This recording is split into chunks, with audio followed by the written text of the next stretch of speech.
واعتصموا بحبل নোয়াখালীর ঐতিহ্য, সম্প্রীতি ও ভ্রাতৃত্বের বন্ধনকে আরও দৃঢ় করতে সম্প্রতি রাজধানীর আগারগাঁওয়ের ব্লু স্কাই কনভেনশন হলে অনুষ্ঠিত হয়ে গেল বৃহত্তর নোয়াখালী সমিতি ঢাকার ঈদ পুনর্মিলনী, সংবর্ধনা ও সাংস্কৃতিক অনুষ্ঠান 2026।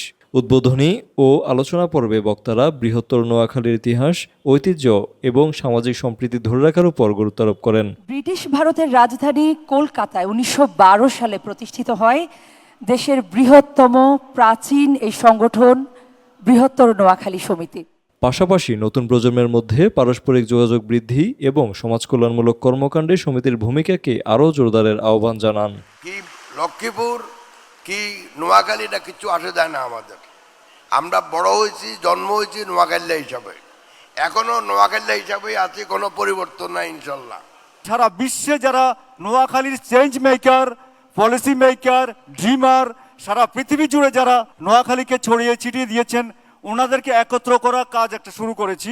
আয়োজকরা জানান, প্রবাস ও বৃহত্তর নোয়াখালীর মানুষের মধ্যে সুদৃঢ় করাই এই আয়োজনের অন্যতম উদ্দেশ্য। ভবিষ্যতে এ ধরনের আয়োজন অব্যাহত রাখার প্রত্যাশাও ব্যক্ত করেন তারা। দিনব্যাপী অনুষ্ঠানে আলোচনা সভার পাশাপাশি মনোমুগ্ধকর সাংস্কৃতিক পরিবেশনারও আয়োজন করা হয়।